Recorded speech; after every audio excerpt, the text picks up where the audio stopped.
di BPDAS. Jadi BPDAS mana? BPDAS Pemali Jeratun Semarang. Oke. Ya. Jadi dari tadinya tidak ada sama sekali vegetasi mangrove, terus karena ada kegiatan kami namanya Kebun Bibit Rakyat itu selama 2 kali berturut-turut, jadi ada mangrove-nya, terus jadi dijadikan destinasi wisata. Nanti di situ pengen tahu, jadi seberapa berpengaruh mangrove itu mulai dari ada dan dari tiada dan ada itu penilaiannya itu seperti apa? Oke. Saya bekerja di BPDAS Pemali Jeratun sudah lama loh. Iya, Bu. Kadang diundang sebagai tenaga ahli, tapi yang sini, di kantor sini. Iya. Pedurungan. BPDAS Pemali Jeratun kantornya di Banyumanik. Oh, berarti dengan Kalau yang Pedurungan itu BBWS mungkin. BBWS. Iya. BBWS maupun BPDAS, saya termasuk Dewan Pakar DAS. Jadi in the right place and people. Gitu. Kalau di sini masih Bu kepalanya siapa? Kalau BPDAS Pemali Jeratun itu sudah berganti Pak Arief. Dulunya Bu Rohimah. Bu Rohimah sekarang di mana? Bu Rohimah sekarang di Jogja. Oh, oke. Kita kenal Bu Rohimah dan sebelum Bu Rohimah. Bu Rohimah sebelumnya Buning. Buning.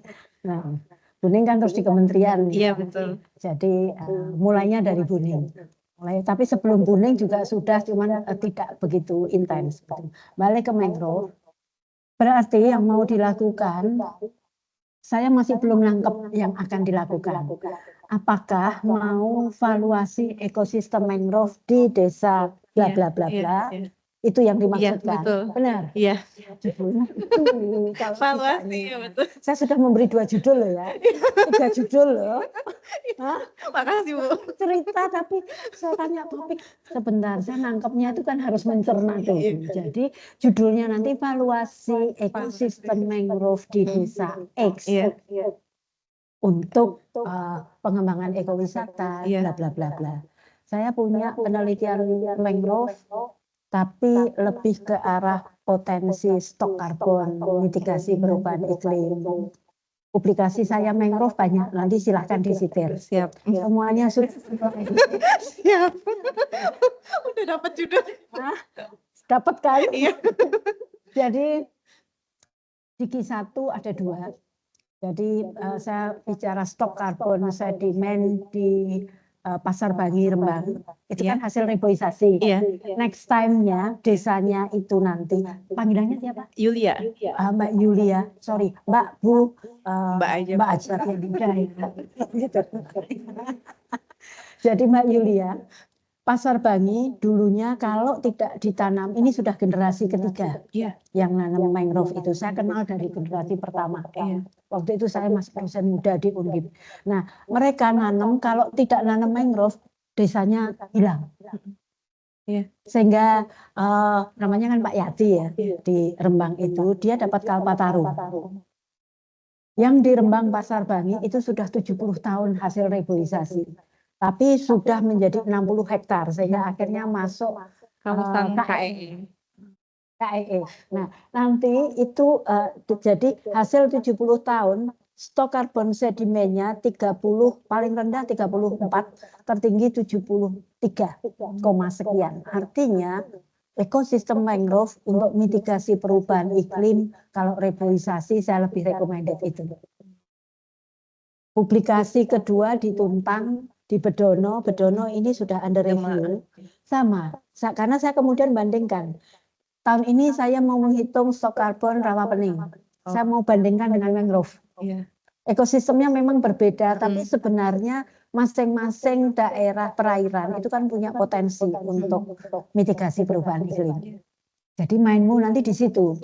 Jangan hanya valuasinya saja. Valuasinya itu dalam rangka menyiapkan data. Ini loh valuasinya, nilainya sekian. Investasinya kan kemudian sekian, kita akan bisa mendapatkan sekian. Investasi mungkin berapa juta, 50 juta, 100 juta, tapi begitu divaluasi ekosistem yang diperoleh sekian miliar.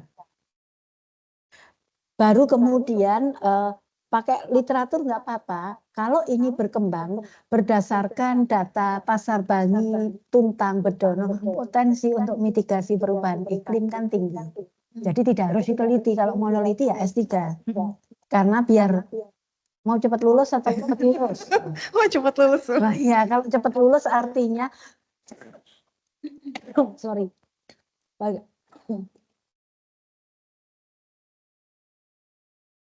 Bagaimana ngemas data supaya punya nilai impact tinggi, tidak hanya di daerah ini, Semarang, Pekalongan, tapi internasional.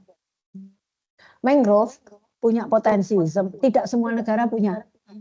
Sehingga bawa tulisan itu nanti ketika publikasi, bahwa nilai pentingnya itu seperti ini.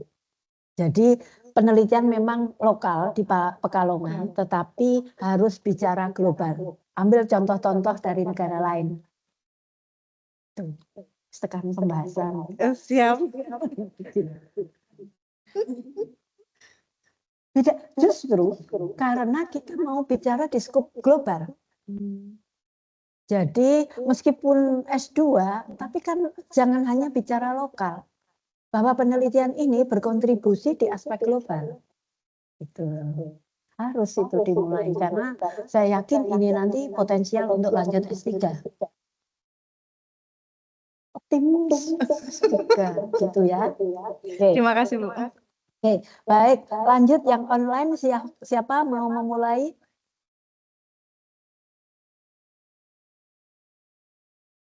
Samsul Arifin kayaknya sudah open.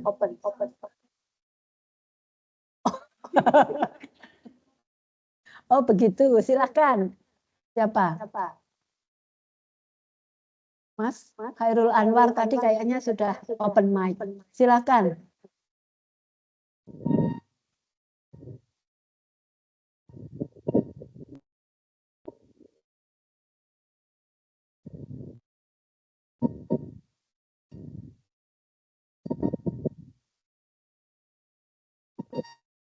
Mas, gak kedengaran.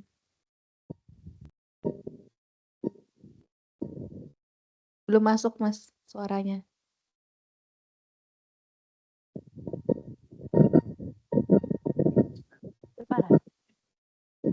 Ini Mas Bapenas. Dari beasiswanya? Mandiri. Mandiri juga. Oh, mandiri semua. Oh, Bapenas pagi. Silahkan. Open mic coba, nggak dengar. Tidak dengar di sini.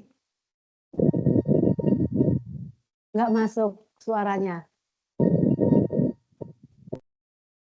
Belum masuk. Belum, Mas, belum kedengaran. Okay.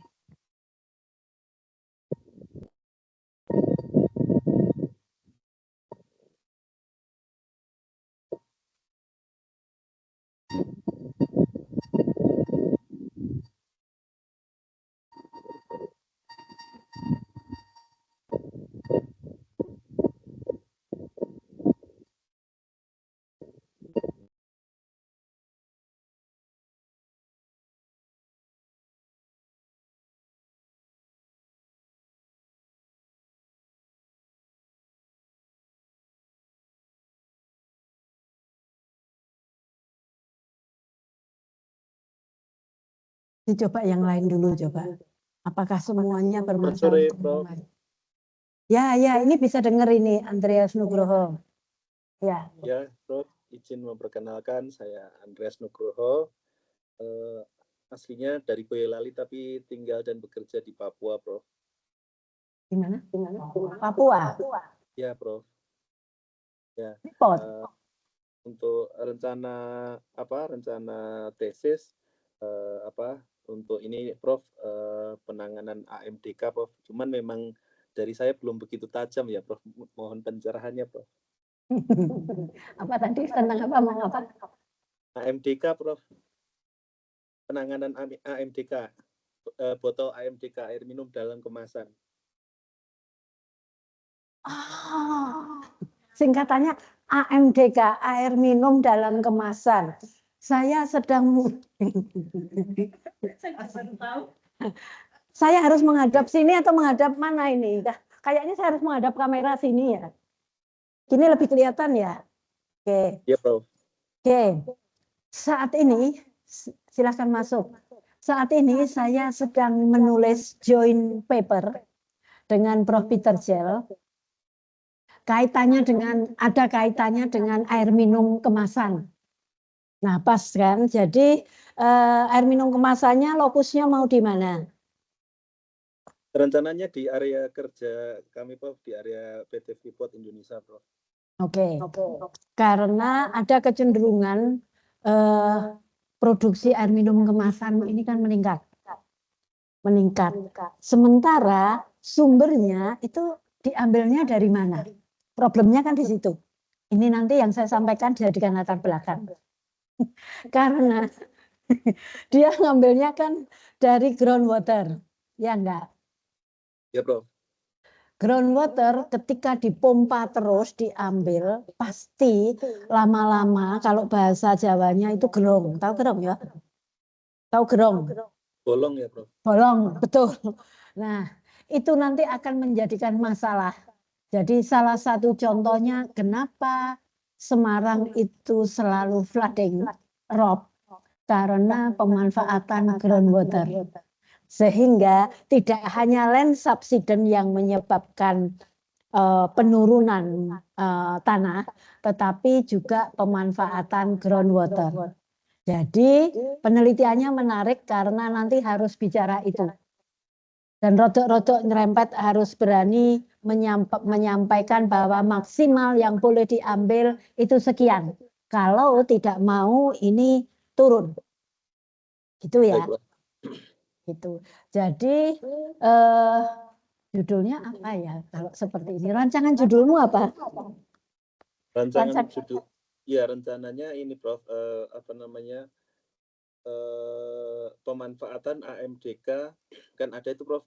Jadi di sini ini AMDK ini sangat banyak, kemudian ada kebijakan dari manajemen untuk mengurangi AMDK. Nah, salah satunya adalah dengan mewajibkan karyawan ini menggunakan tumbler. Memang secara data, Prof, itu turun ya. Cuman di tahun 2020 ini, Prof, ada anomali gitu kok. Dia naik lagi. Nah, ini sebenarnya kami itu coba menganalisis, kemudian bisa harapannya tesis saya ini juga bisa bermanfaat untuk perusahaan gitu, Prof. Jadi dugaan sementara karena mungkin di tahun 2020 itu ada yang karyawan lama yang sudah pensiun, kemudian diganti karyawan baru yang belum begitu familiar dengan penggunaan potable water. Di sini kan di perusahaan kami disediakan air minum di keran itu yang memang sudah langsung siap minum, Prof. Jadi tinggal membuat tumbler saja begitu, Prof. Atau mohon arahannya, Prof. Oke. Berarti yang coba diangkat itu kan problem penyediaan air minum. Sehingga kemudian perusahaan kan sudah menyediakan, gitu ya? Ya, menyediakan. Namun prosentase, saya mencoba meramu dengan kalimat saya, nanti kalau salah tolong dibetulkan. Kemudian dari mengapa kemudian dibuat air kemasan ini supaya untuk mengurangi air kemasannya pun kan kemudian disediakannya tidak dijual botol kecil tetapi pakai galon mungkin yang itu kemudian karyawan diminta membawa tumbler. Begitu? Bukan, Prof. Jadi Bukan. di sini itu air minum perpipaan. Jadi kita mempunyai namanya WTP, Water Treatment Plant, itu dari air baku yang dari divisi Departemen Environmental itu dia melakukan uji kelayakan dari sisi kimia, dari sisi apa, kemudian dilakukan pengolahan kemudian didistribusikan. Nah, dari air yang didistribusikan itu kan itu sudah dibiayain dengan mahal oleh perusahaan. Harapannya bisa dimanfaatkan dengan baik, bukannya memanfaatkan atau membeli air minum dalam kemasan yang itu akan menimbulkan sampah gitu, Prof. Ya, saya nangkep. Berarti justru ini kan menghindari, mengurangi penggunaan air mineral kemasan. Tapi lebih prefer menggunakan air dari sumber baku air minum yang sudah ada di treatment dan kemudian memanfaatkan itu, begitu ya? Iya, Prof. Oke. Itu solusi. Itu solusi. Berangkatnya cari data nanti berapa investasi yang dikeluarkan oleh perusahaan kalau itu memakai air kemasan. Itu kan problemnya. Iya, betul. Ya kan? Tidak hanya perusahaan, tetapi personal pun kan sama. Nah, itu diangkat problem. Investasinya tinggi, tapi kemudian perusahaan kan membuat semacam air bersih siap minum yang dimanfaatkan, ada investasi sekian, tapi itu kan untuk jangka panjang. Jadi nanti hitung investasi pembuatan air minum yang di kantor ini investasinya berapa, untuk berapa lama, sehingga investasi per orangnya menjadi berapa lama. Kan hanya masalah hitung-hitungan itu.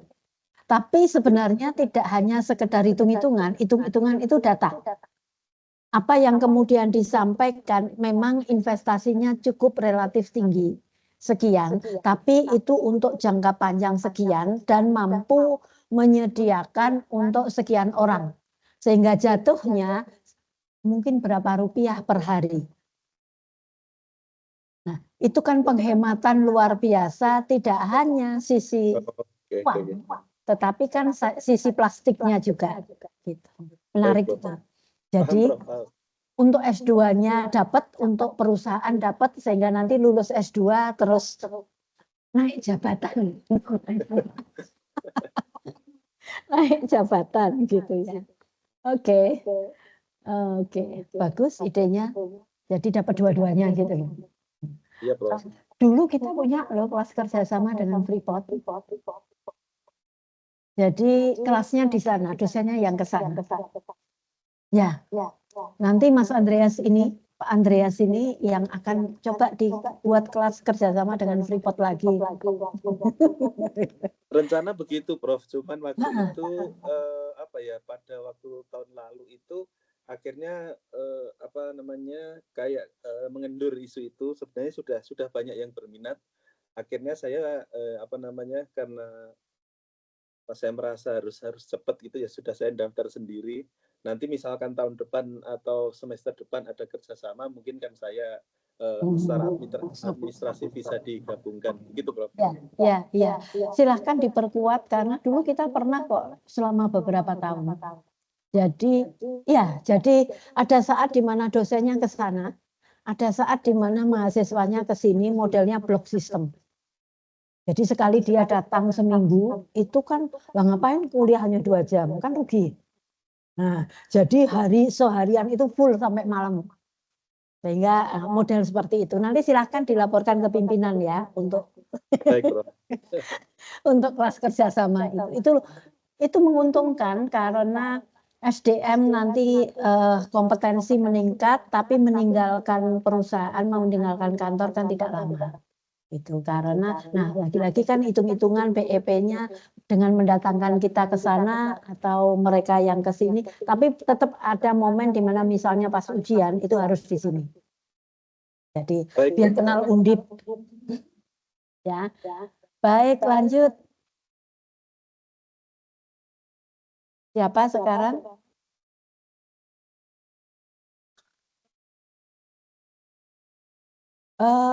Pak Anwar sudah bisa? Coba dicoba lagi. Apakah sudah terdengar? Sudah. Sudah. Silahkan. Oke, selamat sore Prof. Dan rekan-rekan semua. Assalamualaikum.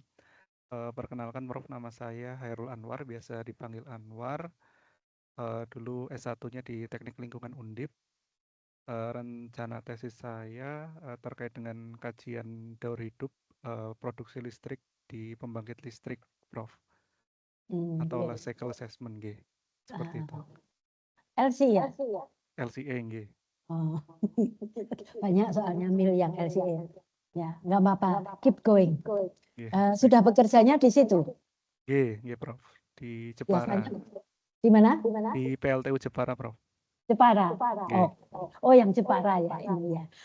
Nggak apa-apa, nanti justru data kan enak pakai data-data di kantor.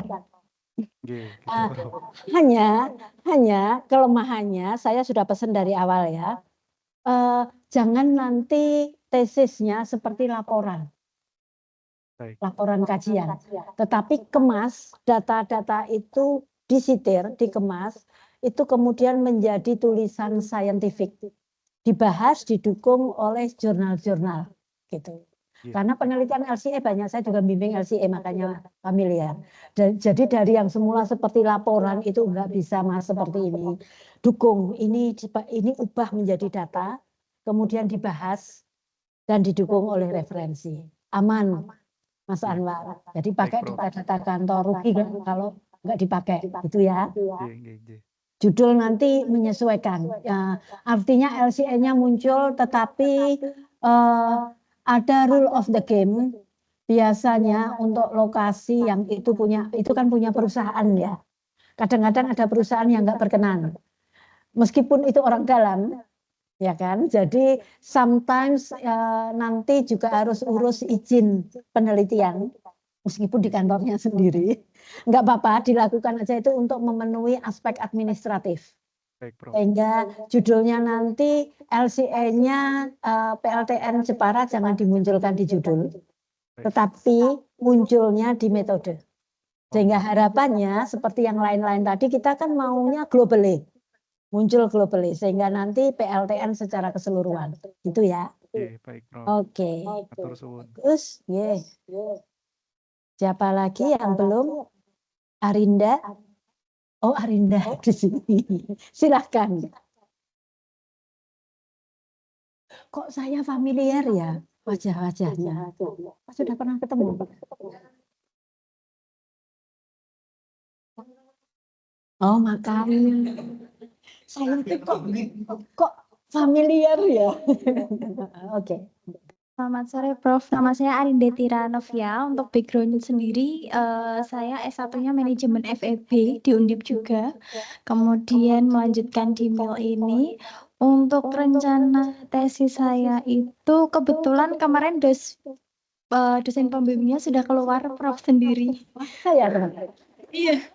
Iya Prof, baru keluar beberapa hari lalu memang Prof. Jadi saya belum sempat menghubungi Prof karena sedang mencari juga ya Prof untuk proposal yang hendak saya buat. Namun untuk judul yang saya ajukan ke MIL itu pengelolaan kualitas air daerah aliran Sungai Garang Hulu berbasis Public Private People Partnership di Kelurahan Sumberjo, Kecamatan Gunung Pati, Kota Semarang.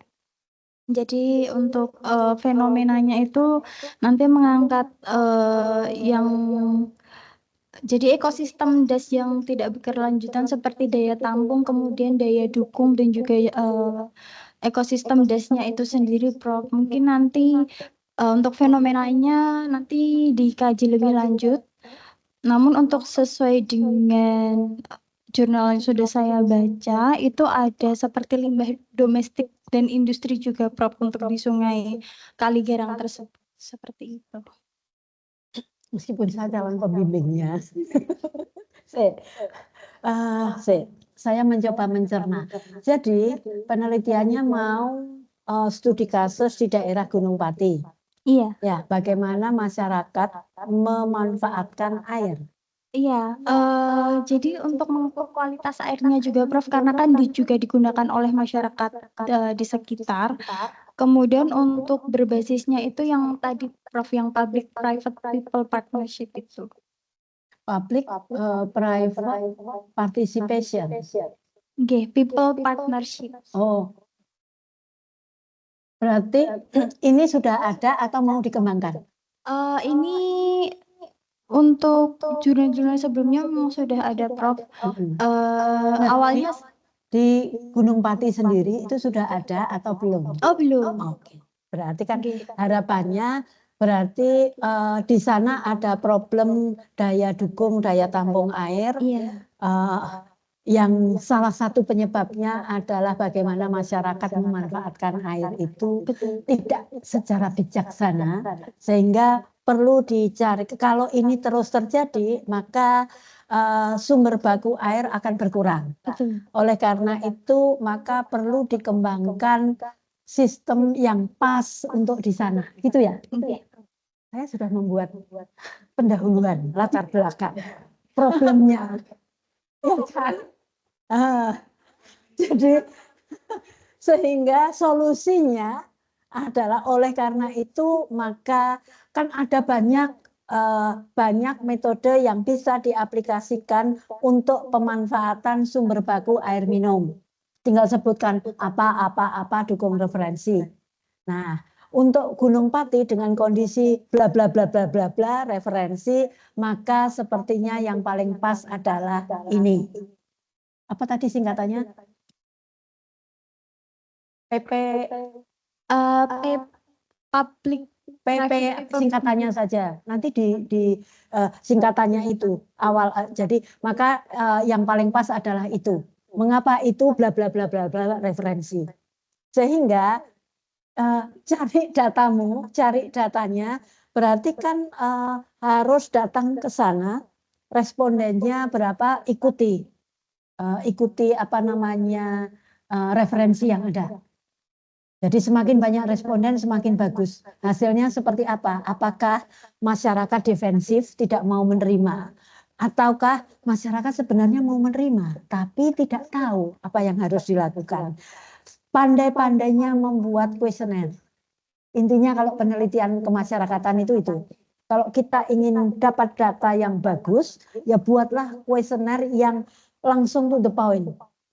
Jadi kalau kuesionernya terlalu banyak di data responden, kita nggak akan dapat apa-apa.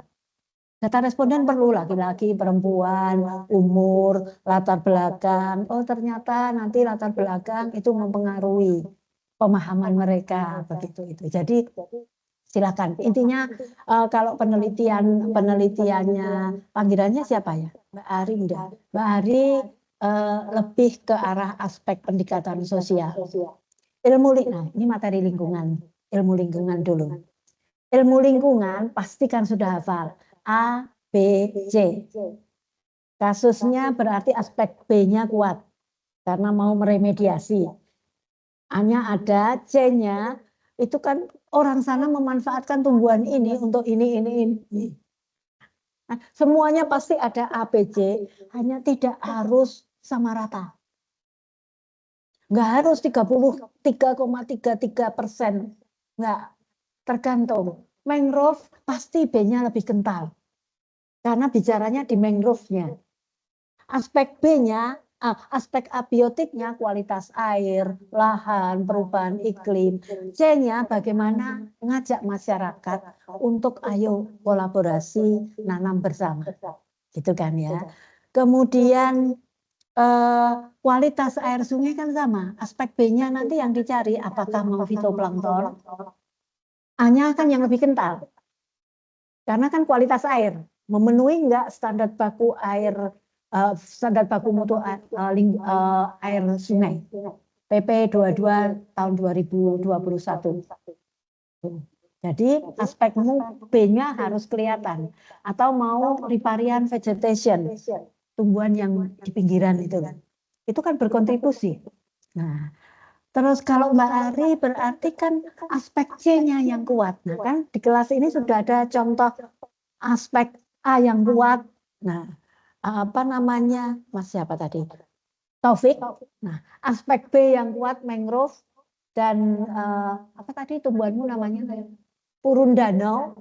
Aspek C yang kuat Mbak Ari. Ya kan? Kan aspek C-nya yang kuat karena kemasyarakatan.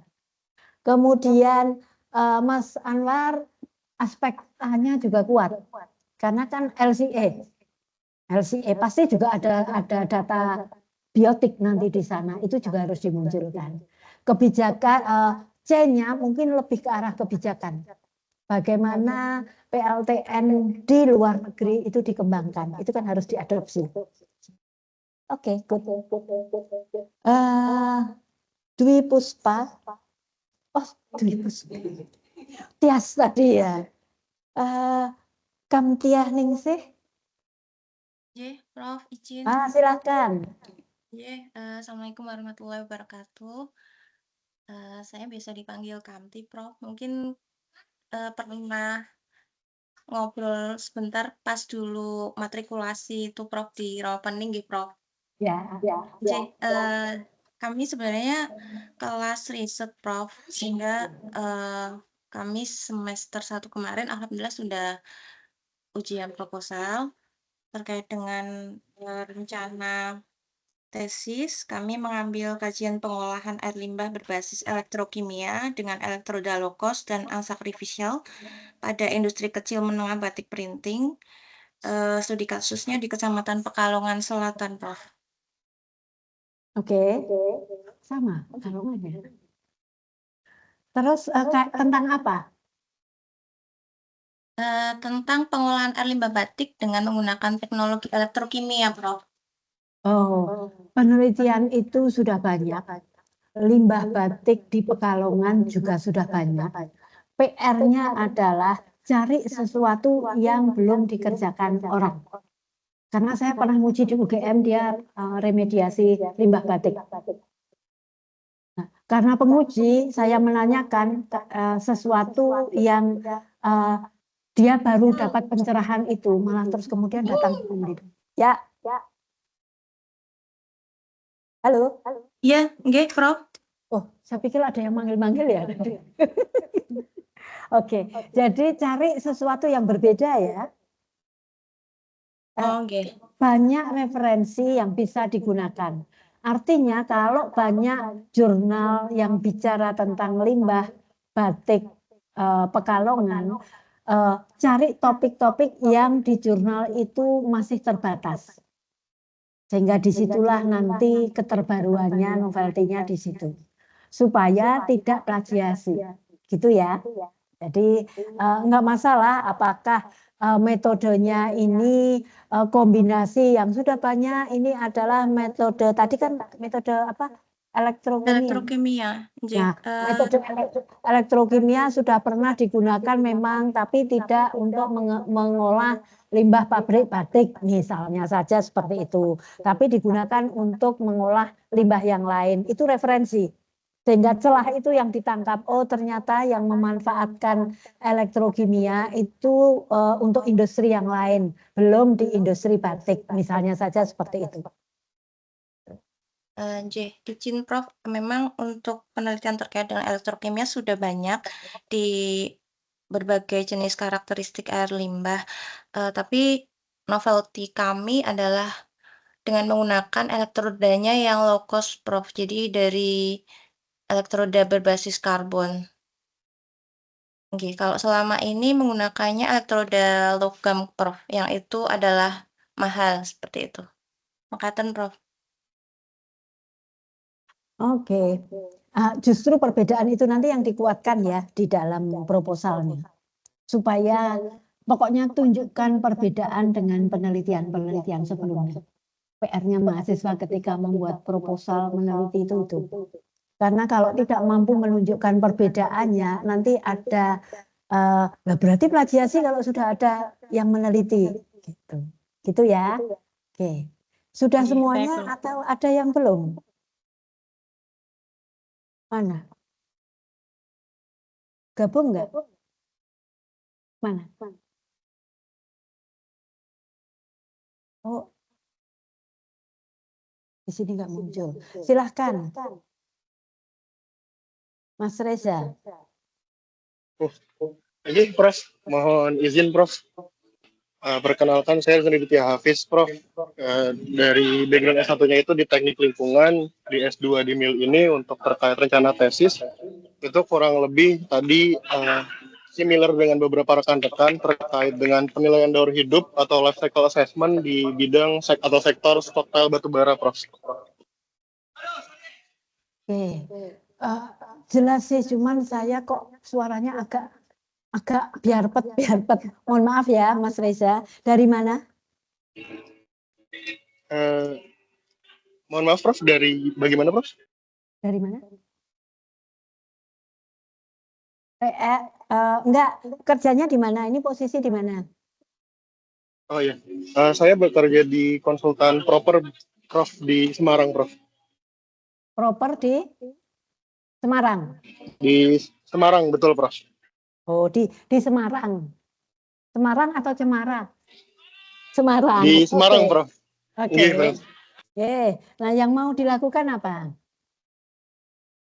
Untuk tesisnya itu rencananya karena di proper juga salah satu aspek yang dinilai itu adalah penilaian daur hidup Prof. Jadi di MIL ini nanti fokusnya lebih ke life cycle assessment di sektor stockpile batubara Prof.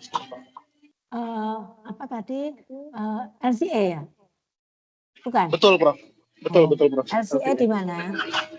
Di sektor stockpile batubara Prof. Stockpile batubara. Stockpile batubara. Iya. Oke. Berarti sama kayak Mas Anwar tadi. Jadi meskipun ini kan ceritanya pasti pas dapat project proper di sana terus sekalian mau dimanfaatkan. Tidak masalah.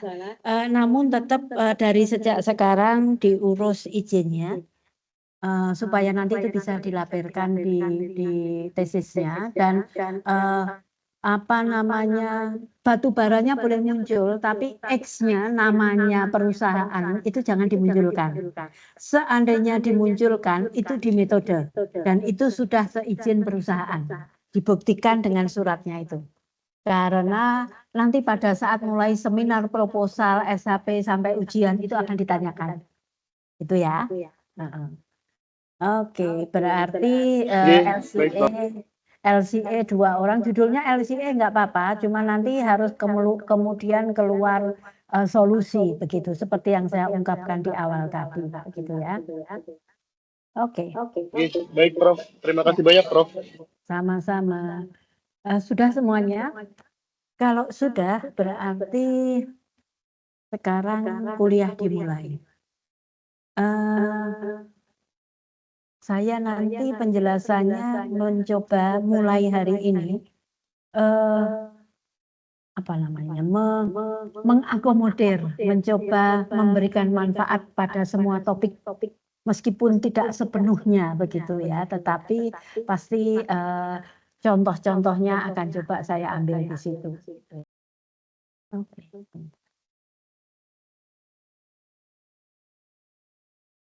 Yang di sana sudah kelihatan ya. Oke. Jadi pengendalian pencemaran lingkungan. Karena beberapa waktu lalu ada mahasiswa asing. Jadi saya tulisannya kombinasi. Pengampunya 3 orang, Pak Bambang dan Pak Darno. Pak Darno ini mantan Sekprodidil. Kemudian sejak tahun berapa tidak di Pasca, beliau sebagai Ketua Departemen Teknik Lingkungan. Tapi sejak akhir tahun kemarin diangkat menjadi Sekretaris LP2MP. Oh ya, Pak Darno, Pak Bambang Yulianto dari FPIK. Oke, nah mengapa kita kok berurusi aspek pengelolaan lingkungan? Tadi kan ada yang ekosistem akuatik. Contohnya Mas Taufik, kan ekosistem akuatik. Mbak Ari juga ekosistem akuatik, ya kan? Namanya, panggilannya siapa? Yulia. Mbak Yulia akuatik tapi perbatasan antara freshwater dan laut. Gitu, jadi akuatik. Kemudian Mbak Tias kayaknya terestrial tapi pakai wetland. Jadi di inland water. Nah, terestrialnya karena mau menggunakan tumbuhan urun danau itu untuk meremediasi. Jadi apapun yang digunakan organismenya, apapun habitatnya, akuatik maupun terestrial, ujungnya termasuk yang melakukan LCA. Itu kan kajiannya seperti itu, pasti ada aspek-aspek ini. Ujungnya adalah dilakukan assessment, kajian. Dari hasil penelitiannya itulah nanti endingnya adalah pengelolaan lingkungan. Karena MIL itu sudah harus dengan solusi. Bila mana perlu, sekarang itu trennya akan lebih kuat lagi kalau sudah diaplikasikan. Meskipun skop kecil. Sesudah diaplikasikan ternyata, jadi penelitian bisa skala lab kalau itu di lab, bisa juga di lapangan. Penelitiannya Mbak Tias bisa jadi itu skala lab, bisa juga di lapangan. Rencanamu bagaimana? Lab pasti. Nah, karena kalau skala lab semua under control. Ketika diaplikasikan di lapang hasilnya pasti ada perbedaan. Sehingga keluarlah kemudian N konstanta gitu. Nah, itu semuanya itu kan assessment. Tujuannya environmental management itu kan nantinya ini diaplikasikan skala luas. Karena ada environmental management inilah, maka harapannya, nah yang saya harapkan tadi, aspek globalnya itu dimunculkan. Lokus boleh saja di Pekalongan, di Gunung Pati, di Semarang, di Kalimantan, Jepara, Batubara tadi. Tapi ketika membahas kemudian jangan terjebak di kotanya ini. Tapi bawa ini ke level global. Contoh-contohnya bandingkan hasilnya jangan di kota lain di Indonesia, tapi di global. Supaya apa? Meskipun ini Anda menilai kecil, merasa kecil, tapi bisa bicara di level global. Itu loh. Jadi S2 sudah harus mulai di situ, ya. Nah, kemudian mahasiswa sesudah mengikuti mata kuliah ini harapannya adalah mampu melakukan analisis dan asesmen kualitas lingkungan sebagai landasan dalam pengembangan pengelolaan lingkungan berkelanjutan. Ini kan kalau kalimat, ya kan? Tapi gambarnya tadi kan manajemen lingkungan, intinya kan di situ. Ini belum saya ganti, jadi intinya saya memberikan kuliah di awal, termasuk remediasi, bioremediasi, termasuk river restorasi, apa bedanya restorasi sungai, naturalisasi, atau beberapa waktu yang lalu kan sempat diperdebatkan itu. Kemudian Pak Bambang Yulianto kaitannya dengan pencemaran tanah, Pak Darno lebih ke arah dengan manajemennya, ya. Nah, untuk silabusnya ya tentu saja kita akan bicara pencemaran air karena judul mata kuliahnya adalah pengelolaan pencemaran lingkungan. Sehingga saya tentu saja, saya bidangnya di perairan, saya akan memberikan materi water pollution dari point sources dan non-point sources, kemudian water quality management, wastewater management, ini tak sampai dengan limbah padat, limbah beracun, limbah radioaktif, dan lain-lain. Gitu. Ini angkatan ini berarti semester 2. Ada yang semester 1. Berarti sistem penilaiannya sudah sistem penilaian baru. Ada nilai AB. Berat loh. Karena nilai A untuk dapat A itu harus di atas 85. Nah kan berat. Dapat 82 kalau yang angkatan lama itu masih bisa dapat A. Yang sekarang AB. Gitu. Jadi kalau nanti mengerjakan tugas, menjawab soal totalitas supaya nilainya tidak tanggung. 82 itu kan tanggung. Ya kan? Sayang gitu loh. Jadi dengan totalitas gitu ya. Sehingga memang tugasnya itu akan saya menyebutnya sebagai tugas besar. Gitu ya. Karena porsi UTS UAS itu sama dengan nilai tugas. Nah kan apa namanya? Karena tugas kan Anda lebih mandiri. Saya menuntut hasil yang terbaik. Anda saya beri waktu sehingga nantinya mendapatkan nilai yang terbaik, gitu ya. Ini tugas pertama.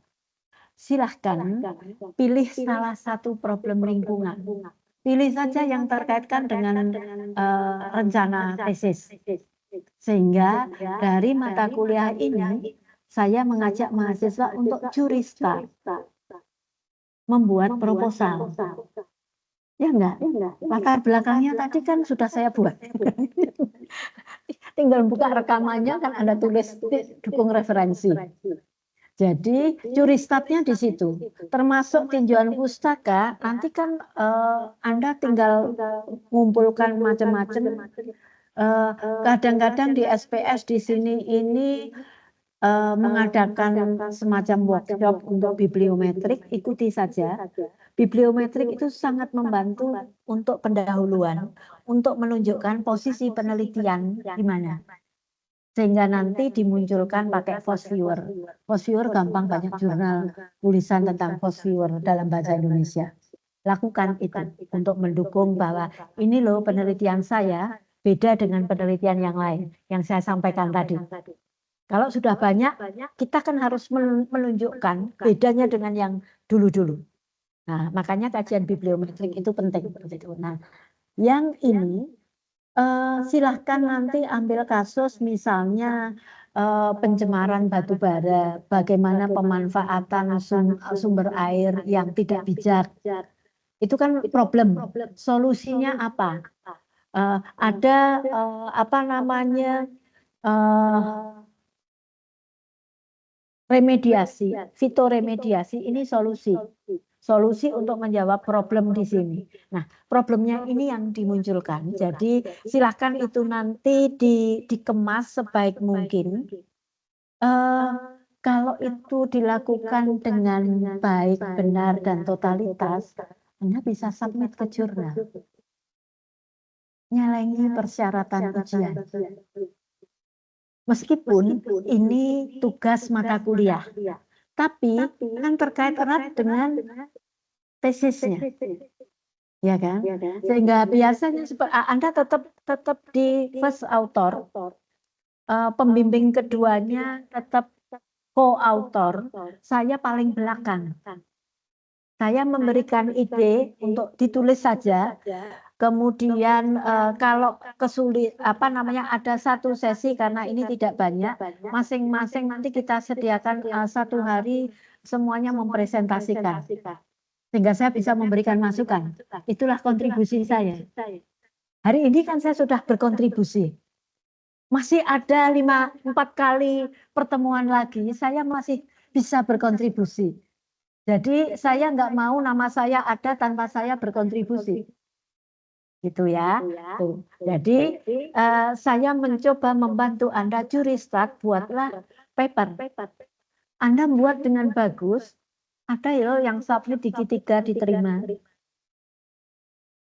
Saya kalau zaman 10 tahun yang lalu, 5 tahun yang lalu, tugas saya minta nulis ditulis di koran lokal. Tapi kayaknya sekarang itu tidak kurang mengena, mending jurnal, ya kan? Karena kan bisa bermanfaat banyak, gitu loh. Ya untuk curi start persyaratan ujian, bantu di proposal dari mulai pendahuluan sampai tinjauan pustaka, sampai dengan metode mungkin, ya kan? Buat itu tugas yang pertama. Cukup jelas ya. Jadi papernya judulnya silahkan disesuaikan dengan topik. Gitu ya. Hanya caranya nanti supaya papernya ini tidak dimasukkan kategori literatur review. Anda munculkan di metode itu satu pencarian referensi dengan misalnya saja yang masuk di Scopus. Tapi kalau itu mungkin akan sedikit. Tapi misalnya tidak dibatasi di Scopus, Google Scholar. Jadi tahapan yang Anda lakukan dalam pencarian referensi, kan ini kayak studi literatur sebenarnya.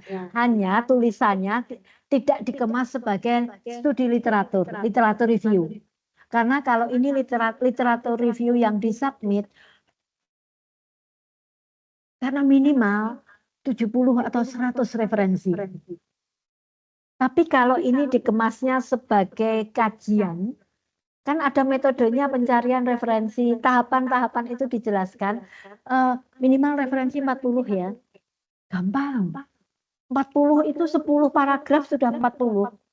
Tiap paragraf citasinya 5. Maka sudah 40. Jadi Anda mungkin sudah membayangkan, 40 kan banyak, tapi begitu jadi kaget sendiri. Kak, sudah 69. Jadi percayalah. Karena saya sudah melakukan itu semua, jadi saya tahu pasti akan lebih dari 40 itu ya. Gitu. Oke. Kemudian tugas yang kedua, PBL ini boleh sesuai, saya tidak melarang karena kita tujuannya kan membantu Juristat. Hasil akhir dari PBL ini adalah video. Mangrove, nah, nanti lihat IG saya. Loh, tugas mahasiswa itu saya minta yang video upload di IG. Saya jadikan kolaborator, Cepaling jadikan kolaborator. Mangrove itu topik, jadi hot news topik tahun lalu. 140 mahasiswa lebih membuat video kaitannya dengan mangrove. Makanya kan beruntung. IG-nya ada yang sangat bagus sekali. Anaknya kayaknya hobi itu. Saya melihatnya hobi. Karena semuanya tidak ada yang dia ngambil dari YouTube. Dia buat sendiri, ya saya nggak tanggung-tanggung memberikan 90. Karena bagus. Dan itu saya laporkan dan diintip oleh Pulitzer Center. Pulitzer itu Amerika yang kaitannya dengan publisitas. Ibu boleh izin ini saya pakai. Oh boleh silahkan, lah kan bangga saya. Jadi dan dia ini paper video karya video mahasiswa. Ambil banyak contohnya di situ. Dari mulai yang bagus silahkan dijadikan referensi. Cara membuat videonya, durasinya jangan 10 menit kelamaan. 5 sampai 7 menit. Jadi judulnya, videonya Anda sesuaikan. Pokoknya saya maunya tugas yang paper tadi dengan video ini untuk mendukung tesis. Kan gampang. Tinggal pas ke Gunung Pati, di syuting sungainya, kan masuk ke video. Ambil dari YouTube silahkan, asal pokoknya disebutkan sumbernya. Yang sudah bekerja apalagi kan tiap hari ke perusahaan itu, ke batubara, ke PLTN, ya diambil saja, ambil foto video gitu. Tapi ada kemudian di salah satu sesi, entah itu di awal, di tengah atau di akhir, ada wajah Anda semuanya muncul di situ. Dengan PD gagah, maka misalnya di ending ya, solusi untuk mengatasi permasalahan ini adalah fitoremediasi. Meskipun itu hanya 50 detik, 1 menit nggak masalah. Kenapa? Tujuan saya mempromosikan Anda. Ya kan? Karena yang menonton itu kan nggak, dan itu jejak digital. Nanti ketika sudah jadi big boss, ketawa sendiri melihat itu. Kok dulu gitu ya? Itu jejak digital. Kalau dulu saya jejak digital di koran. Hari ini belum ada 10 tahun perkembangan sudah saya laporan itu sudah kayaknya kok jadul gitu. Kalau ini kan beda. Jadi kita ikuti perkembangan teknologi gitu ya. Jadi Anda lulus nanti videonya ini bisa dihakikan. Haki itu merupakan nanti ini pun videonya sudah Anda upload kan nanti reel di IG, saya jadi kolaborator, Cepaling jadi kolaborator, kan juga saya minta Anda nanti upload di YouTube. Tapi YouTube saja sekarang yang melihat itu sedikit. Orang cenderung YouTube itu untuk nonton film. Ya kan? Tapi kalau di IG, di TikTok itu kan lebih banyak. Nah, kita ikuti perkembangan itu. Jadi kita masukkan ke semuanya, saya diberi link. Kalau IG saya jadikan kolaborator, sehingga saya menilainya dari situ. Nanti kalau Anda berkeinginan, ini diajukan hakinya. Outputnya untuk S2-nya karya video berjudul bla bla bla bla. Jadi tidak harus persis judul tesisnya. 2 publikasi di jurnal internasional bereputasi Q3 judul ini, padahal itu kan judul ketika mengerjakan tugas dan judul ketika sudah punya hasil. Kan keren. Keren. Tuh. Nah, kemudian penilaian. Jadi kalau mengerjakan semua tugas, kemudian UTS, UAS itu untuk mendapatkan nilai A tidak sulit, percayalah. Bahkan semester kemarin saya ngajar DIL mata kuliah hanya 3 orang mahasiswa. Saya ajak ke mangrove di Demak, cari inspirasi buat buku. Saya bilang gitu. Jadi 3 buku dengan judul berbeda. Itu karyamu selama sekolah di DIL. Jadi di ISBN kan kemudian diurus Haki untuk bukunya itu. Kalau Anda mau nulis buku ya silahkan. Jadi itu. Oke, ada pertanyaan?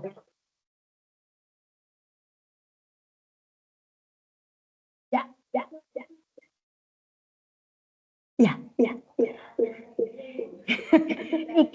IG-nya Cepalim 2024.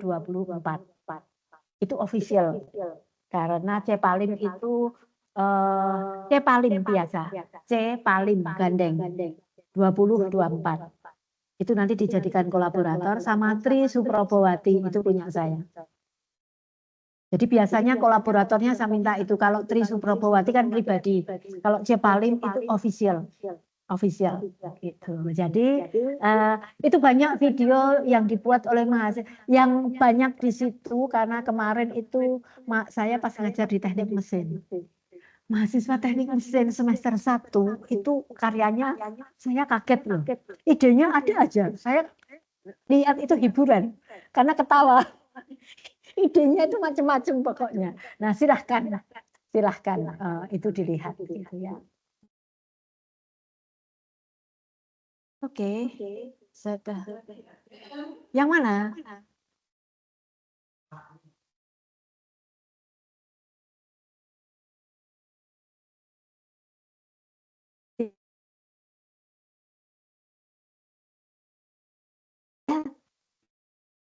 Sama Tri Suprabowati. Tri sambung ya, Soe Probowati.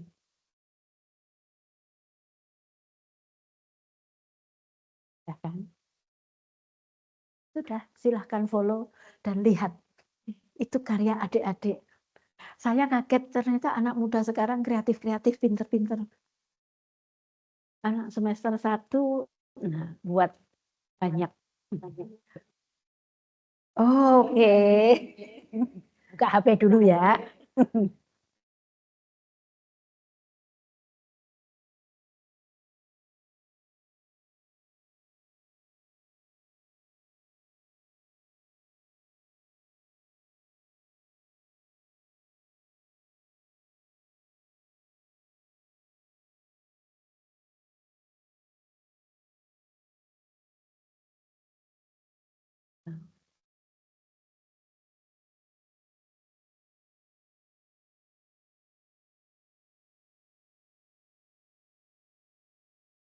Saya follow masih requested, Bu. Kenapa? Saya follow masih requested. Oh ya, ini kan saya ditugaskan untuk segera konfirm. Sebentar yang Cepalim saya masuk Cepalim dulu sekaligus. Oke. Kayaknya Cepalim juga sudah langsung otomatis ya.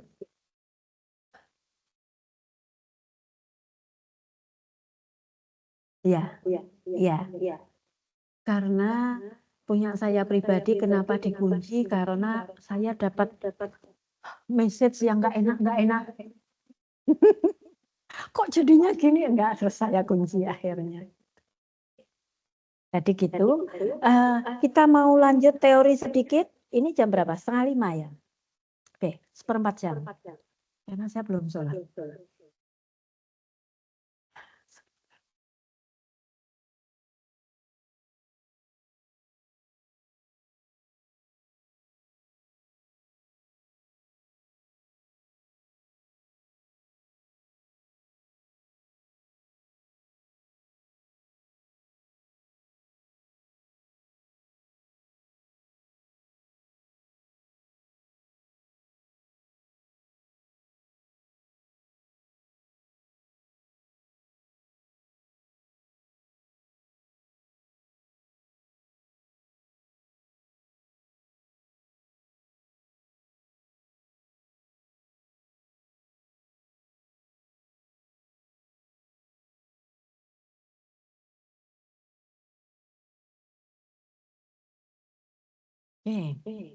Saya mau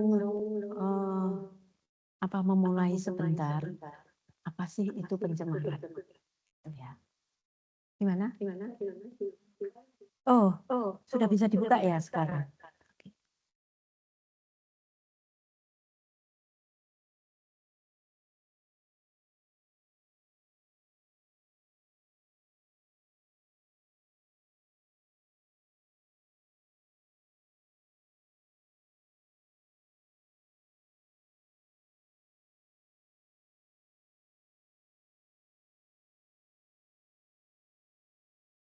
Punya saya masih sharing nggak? Ini kelihatan nggak? Oh masih kontrak dulu ya? Berarti stop sharing.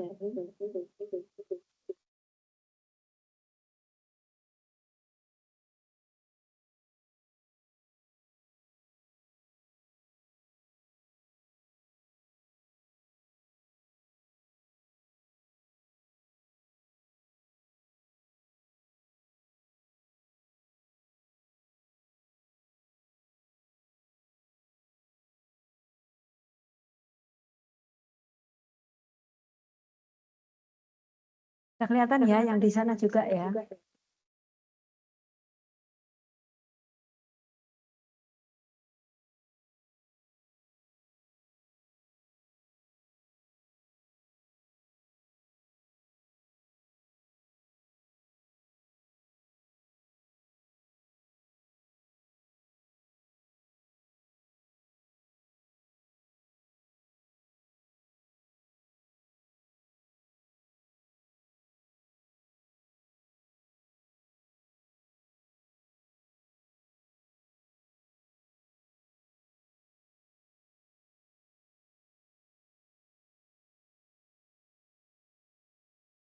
Bisa?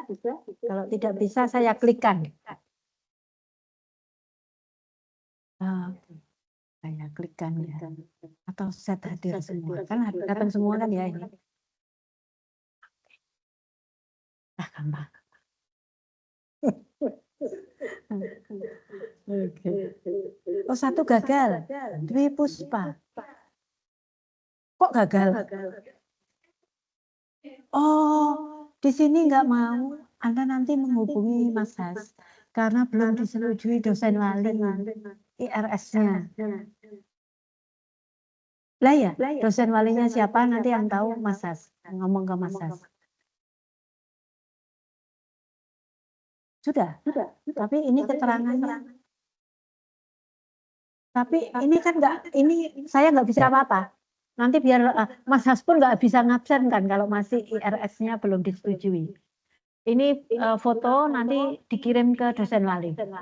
Mohon segera disetujui.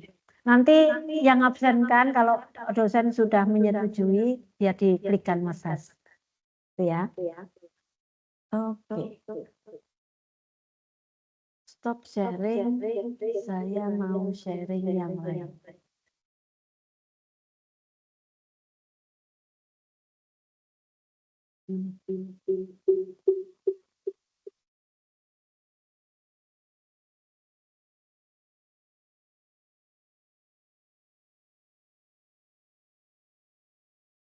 Belum.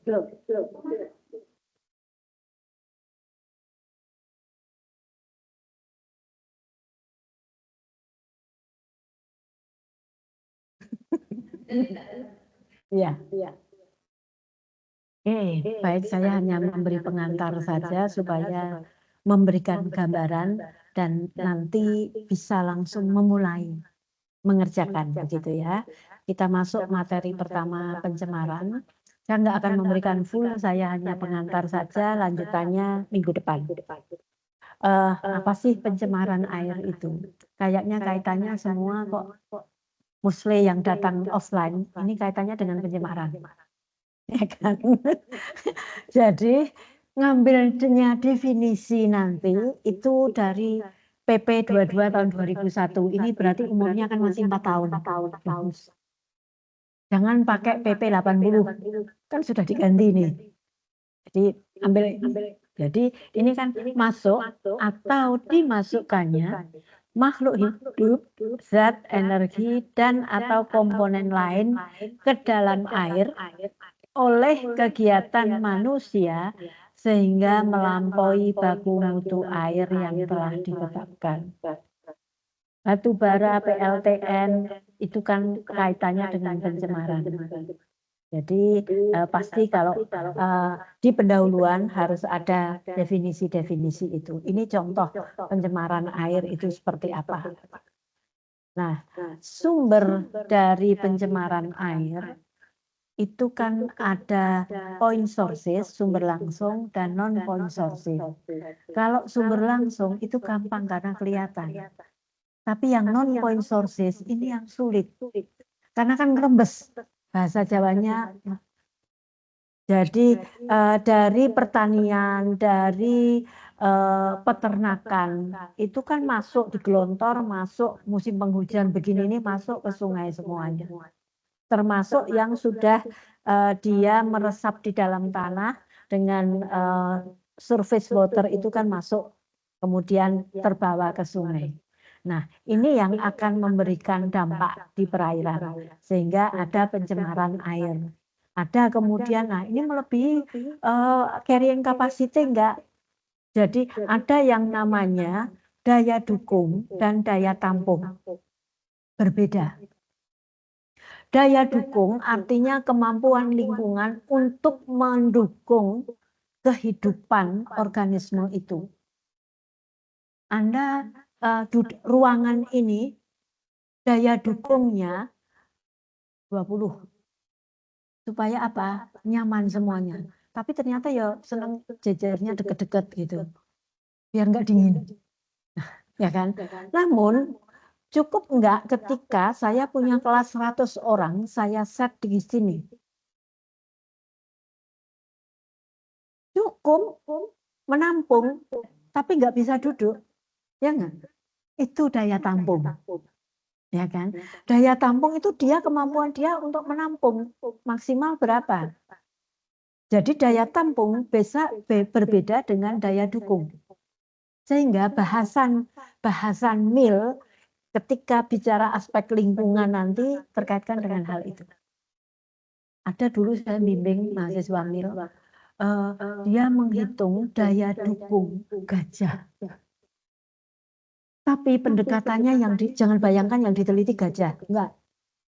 Tapi dia menelitinya itu adalah rumput, habitat gajahnya. Saya bimbing mahasiswa MPO komodo. Saya bilang, ketemu enggak komodonya ketika sampling? Enggak. Karena dia pendekatannya bukan menghitung populasi komodo, tetapi habitat komodo di sana itu mencukupi daya dukungnya, cukup tidak. Jadi selama sampling dia enggak ketemu komodo. Tapi kemudian yang dia identifikasi adalah tumbuhan yang ada di situ. Tumbuhannya enggak ada penghuninya. Pulaunya enggak ada penghuninya di Pulau Ontoloe di dekat Flores sana. Jadi enggak ada penghuninya sehingga kayak hutan liar. Nah, dia identifikasi hutannya ini secara habitat. Mengapa komodo ada di situ? Karena daya dukungnya terpenuhi. Datanya dia, data vegetasi tumbuhan yang ada di situ apa saja. Lihat, penelitian itu kan nggak sulit. Jadi kenapa harus mempersulit diri? Habitat komodo ontoloe ini S2 masuk Q1. Kan tinggal bagaimana ngemas datanya, menyampaikannya, dan ini global. Dia menyampaikan bahwa ternyata restorasi habitat itu lebih penting dibandingkan bla bla bla bla bla. Itu contoh. Ya, jadi contoh-contoh saya akan bicara contoh-contoh yang related dengan mahasiswa semester ini yang ambil PPL ini, gitu ya. Jadi kemudian tipe pencemaran itu macam-macam. Kalau utamanya itu ya point dan non-point sources. Pertanyaannya kemudian kita itu kan butuh sumber baku air minum. Tidak sumber air minum, bahaya. Dulu kan pernah bunyinya sumber air minum, sekarang kan nggak berani.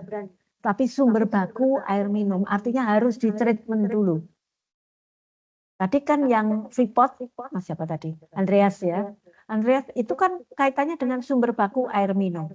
Apakah sumber baku air minumnya itu memenuhi kriteria sebagai sumber baku air minum? Berarti kelas 1. Oh, ternyata kan pasti untuk membuat mengambil kemudian membuat itu sumber air minum di kantor pasti ada uji itu semuanya. Kandungan logam beratnya di bawah baku mutu standar. Biasanya seringkali yang problem itu adalah Fe. Di Tembalang ketika pagi hari, ketika air galon mineral itu belum banyak, itu kan ngerebus air. Zaman jadul kan ngerebus air. Pagi dibuatin teh panas, siang hari tehnya itu warnanya sudah gelap. Nah, kan nggak berani minum tentu, karena Fe-nya tinggi di sana di Tembalang. Jadi intinya adalah sumber baku yang manapun dia harus memenuhi kriteria. Apakah bagus untuk air minum, ataukah irigasi, ataukah rekreasi, ataukah perikanan. Download PP 22 tahun 2021 tadi. Download yang ini tadi. Nih, download ini. Terutama lampirannya. Lampirannya banyak. Yang air sungai dan air danau itu di lampiran 6 kalau nggak salah. Air laut, mangrove itu kan ada air tawarnya, ada lautnya. Berarti termasuk lampiran 8 kalau nggak salah. Jadi semua lampiran di-download saja. Karena itu referensi itu ya. Oke. Ini sumber pencemarannya. Jadi bisa jadi kalau yang mau diteliti itu organisme di PP itu adanya adalah total coliform dan fecal coli. Artinya aspek B-nya itu kan itu. Nah, kemudian oksigen demand ini DO, inorganik ini logam berat dan lain-lain. Sumbernya dari mana? Non-point sources tadi itu kan ada pupuk. Pupuk itu banyak yang komponennya macam-macam. Fosfat, kemudian nitrogen itu ada, tetapi juga ada logam beratnya, termasuk pestisida. Kenapa banyak penelitian penelitian S2 pestisida itu sedikit? Karena biayanya mahal. Jadi kemudian yang dipilih mending lain sajalah. Kenapa logam berat Hg tidak dianalisis? Satu, biayanya mahal. Yang sering sudah keluar biaya mahal, hasilnya 0. Atau not available, NA. Jelas keluar duit banyak, nggak dapat data. Bukan kita menghendaki data tinggi ya, konsentrasinya tinggi. Itu pentingnya studi pendahuluan, baca jurnal-jurnal publikasi terdahulu. Yang problem di situ itu apa? Nah, misalnya logam berat, dianalisis semua ya bagus, tapi di kantong nggak bagus. Jadi cari referensi yang problem di sungai tersebut. Kalau tidak ada di sungai tersebut, di sungai pada umumnya, kalau itu lokasinya di Semarang, ya di sungai pada umumnya di Semarang, problemnya itu logam berat yang apa? Minimal itu yang dianalisis. Kalau saya berdasarkan pengalaman, itu PB, CD, CR, CU. Ini yang wajib saya analisis. Tambahannya biasanya ada FE, MN, itu tergantung lokasi. Kalau di Dieng pasti saya tambahi FE dan MN. Itu caranya. Jadi supaya kita bagus, semua kriteria di baku mutu itu terpenuhi, tapi kan tidak ramah di kantong.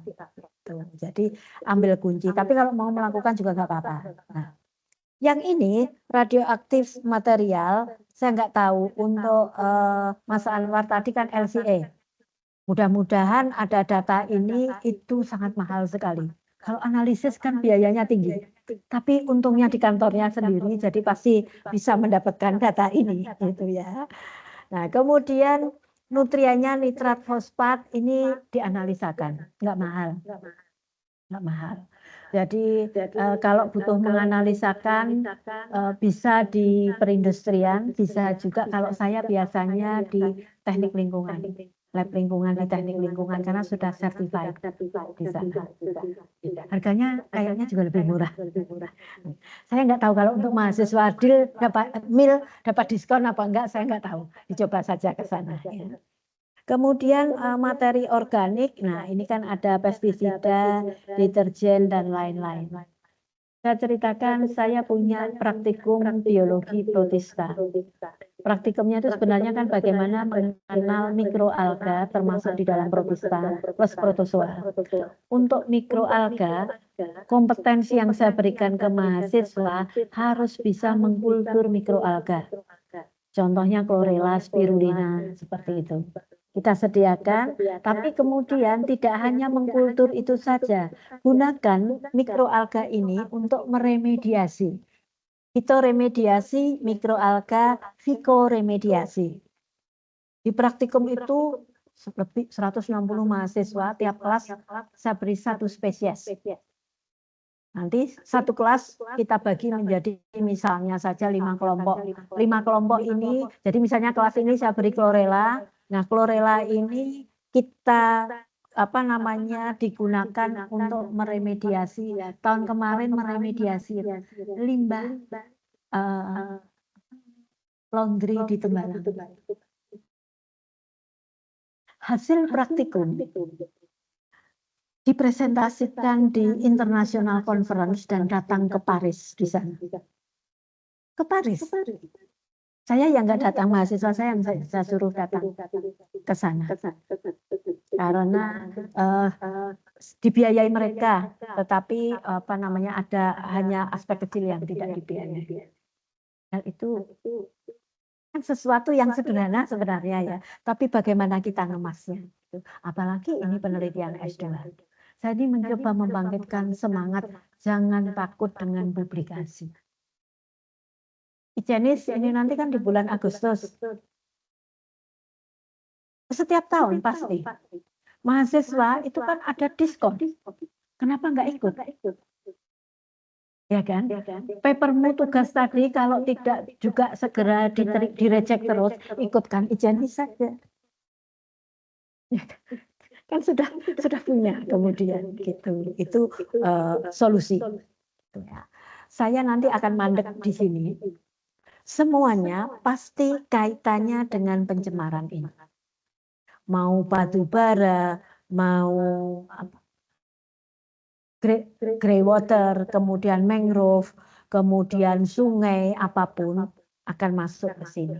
Konsepnya adalah ketika kita mau penelitian di sungai, kemudian di mangrove, at least kenapa penelitian itu jumlah lokasinya harus ganjil. Ganjil 1, ya janganlah 1. 3 terlalu sedikit. 5 itu minimal. Karena kalau genap nanti nggak akan ada ketika ini harus direduksi itu menjadi nggak enak. Biasanya pasti ganjil. Jadi kita lihat ini kalau seperti ini point sources atau non point sources. Point sources. Karena dia kan langsung ini upamakan ini pipa dari pabrik. Sehingga kita lihat dampak dari pabrik ini, DO-nya, kita lihat DO-nya, ini kan langsung turun drastis. Kemudian BOD-nya dia meningkat. Ini kan lihat meningkat. Karena apa? Butuh untuk mengoksidasi limbah ini. Organisme yang bisa hidup, yang bisa berlari menghindar. Yang tidak, pasti organisme yang toleran. To be fact itu cacing merah. Tahu cacing merah yang untuk umpan mancing itu loh. Itu pasti dia hidup di sini karena dia sangat toleran. To be fact itu di air yang sangat tercemar bahan organik sampai di kamar mandi yang bersih, itu bisa saja hidup. Kadang-kadang di kamar mandi kan ada. Ya kan? Itu. Padahal kayak perasaan dipel terus, perasaan dibersihkan terus, jadi itu. Kita lihat. Jadi lokasi yang kemudian diambil itu kan harus di sini. Karena dampak langsung.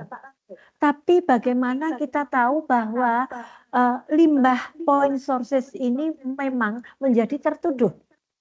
Kan gitu.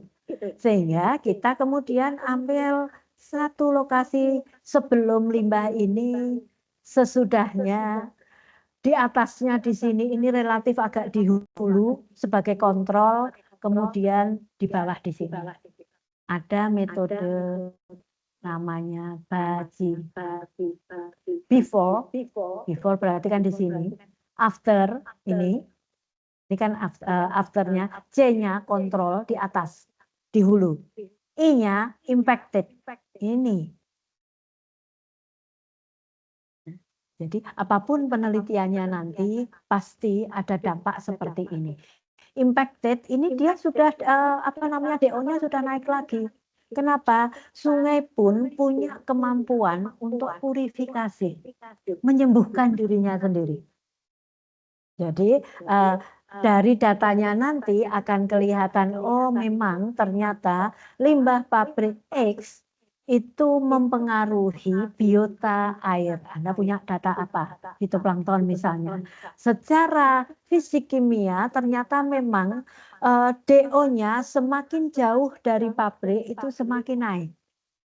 Kan gitu. Jadi kalau monitoring itu biasanya titiknya lebih banyak. Titiknya lebih banyak. Saya punya bimbingan S1 titiknya itu tidak hanya 5 tapi 9. Bagus, karena kan bicara lebih banyak. Begitu. Nah, itu semua tergantung bagaimana kita mensikapi. Kalau sudah tahu pasti dia problemnya apa, yang dianalisis ya cukup yang ada masalah itu. Bukan berarti kita meniadakan masalah ya, tetapi mencoba mengadopsi apa yang sudah ada. Tidak harus mengulang penelitian. Gitu ya. Oke, ada pertanyaan? Ya. Pakai mic supaya yang di sana dengar. Sorry. Izin bertanya, Prof. Ini kan kasusnya point ya, point source. Kalau misalnya non point, kan kalau punya saya itu kan kalau grey water itu kan non point. Iya non point. Ya tidak ada masalah, tetapi berarti before-nya, kontrolnya itu yang jauh. Yang kita mengasumsikan itu pristine. Pristine itu alami. Ya, paham ya. Jadi misalnya sumber grey water itu sumber utama pencemarnya apa? Dari apa? Kalau saya itu rencananya sesuai skripsi kemarin itu ya limbah rumah tangga dari rumah tangga. Limbah dari rumah tangga. Limbah rumah tangga. Iya. Oke. Ya berarti ambil lokasi yang dekat dengan rumah tangga, jauh dari rumah tangga, tidak ada rumah tangga. Yang tidak ada rumah tangga di atas itulah kontrolnya. Ya. Jadi baji itu gampang, before, after, control, impacted. Jadi before-nya itu kan ada, tapi kan masih ada mungkin yang di sini ini 10.000 penduduk, di situ itu hanya mungkin 60. Di atas itu yang tidak ada. Cari lokasi yang tidak ada. Meskipun 60 dibandingkan 1000 jauh, tapi kan tetap ada dampak 60 orang ini. Ambil B-nya, kontrolnya itu yang jauh. Impacted, demikian juga impacted-nya. Jadi semakin kemudian impacted bisa jadi itu di muara sungainya. Tapi kalau sungainya itu panjang, lintas kota, yang ya Anda judulnya dibatasi kota apa? Di border kota itulah diambil. Itu. Ya. Jadi semua ada yang namanya batasan operasional. Supaya tidak kemana-mana. Penelitian saya hanya di sini, sungai itu memang panjang. Tapi batas yang di Demak misalnya itu sebatas ini ya sudah, judulnya batasi Sungai Tuntang Demak. Sungai Progo Temanggung, tidak Jogja. Itu kan panjang itu. Jadi membatasinya di situ. Itu ya. Oke. Ada lagi? Nah, Waktu pengambilan. ya. Waktu pengambilan sampel. Oke. Waktu pengambilan sampel silahkan, kalau ini tadi 5 lokasi ini berarti spasial. Spasial, istilahnya spasial. Kalau punya ulangan waktu, misalnya musim kemarau, ini masih musim penghujan, curi start di musim penghujan sekarang biar nggak usah nunggu musim penghujan tahun depan. Lulus nanti ya. Musim penghujan dan musim kemarau. Curi startnya ya sekarang masih musim penghujan. Cari data curah hujan di BMKG. Artinya kalau punya 2 musim atau misalnya mau monitoring, kalau LCA pasti punya data temporal. Ya, LCA Mas Anwar dan Mas Andreas, kalau saya bimbing cari data spasio-temporal. Spasio itu spasial ini tadi 5 lokasi titik, lingkupnya kecil enggak apa-apa, temporalnya ulangan waktu. Temporal kalau hanya musim kemarau, musim penghujan untuk yang mengambil real di sungai, itu kan sudah temporal. Publikasimu judulnya spasio temporal, apa namanya, kualitas air atau, tapi kalau judulnya seperti itu, sekarang ini lebih banyak di reject. Buatlah judul dan bahasan yang menarik. Jadi misalnya saja nanti hitung sampai indeks pencemaran, indeks kualitas air. Permen LH nomor 113 tahun 2003 kalau nggak salah. Untuk menghitung storage maupun IP. Paper saya tentang itu banyak. Nanti kalau nggak ketemu, bilang saya nanti tak kirimin. Karena semuanya di ResearchGate itu ada. Karena sudah ada di situ semuanya. Gitu ya. Jadi itu untuk masalah waktu. Jadi kalau mau bulanan ya boleh. Tetapi apa ya nggak apa-apa, saya nggak melarang. Kalau mau, saya punya mahasiswa S1. Dia surveinya bulanan. Setiap bulan, kok bulan? Minggu. Karena mau bulan saya larang. S1 loh itu, IUP, mahasiswa IUP. Nah, saya kan mengikuti dia saja. Jadi dia minggu, tapi saya minta cari data BMKG. Saya nggak mau datanya tidak apa namanya eman-eman gitu loh, capek di ongkos, capek di tenaga. Jadi dia memulai dari musim penghujan begini ini. Jadi dia setiap minggu dan dia mengamati saat pasang di pagi hari, surut di sore hari. Jadi Mas, temporalnya berarti kan harian dan mingguan. Begitu dapat data bingung. Terus diapakan ini? Ya judulmu spasio-temporal. Buatnya jangan, tabel bingung. Munculkan itu di grafik. Bagus loh, karena kalau dia sudah berkeinginan seperti itu, saya mengikuti. Saya bilang di ujian, ini nih S2 aja lebih, saya bilang gitu. Tapi ya nggak apa-apa, itu kepuasan. Jadi sebenarnya data itu kan tergantung bagaimana kita ngemasnya. Tapi untuk S2 ya jangan terlalu sedikit, intinya di situ. Ya. Ada lagi? Yang online ada pertanyaan?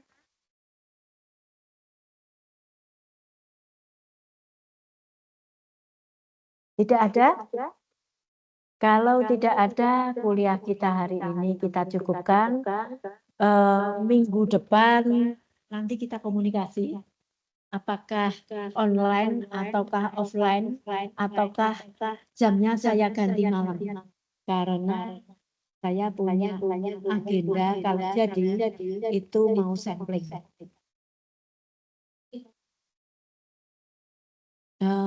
Tergantung nanti. Mau kalau di hari yang sama berarti malam hari ketika saya sudah free. Sampling di lapang juga bisa saya kerja. Meskipun online kan butuh sinyal, butuh cantik. Nah kalau di lapang itu kan kostumnya berbeda. Saya mau ke Madura, sampling di Madura. Itu yang agenda saya tahun ini samplingnya keluar pulau banyak. Jadi makanya saya kuliah biasanya di awal karena di akhir biasanya saya bisa segera input. Sudah di lapang itu. Ada healingnya. Ada healingnya karena senang sih. Oke, itu ya. Oke. Kita akhiri, saya cabut sini. Udah. Kenapa? Nanti saya di WA aja, nanti saya kirim.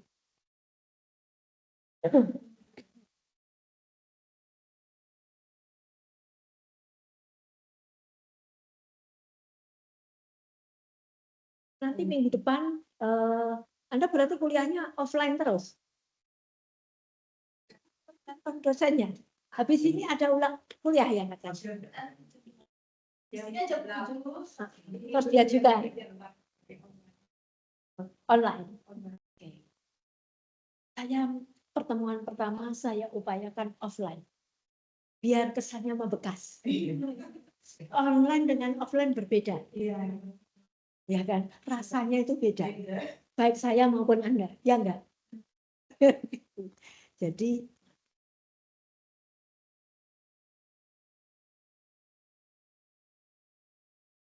oke, ketemu minggu depan. Assalamualaikum. Terima kasih, Prof. Oh iya.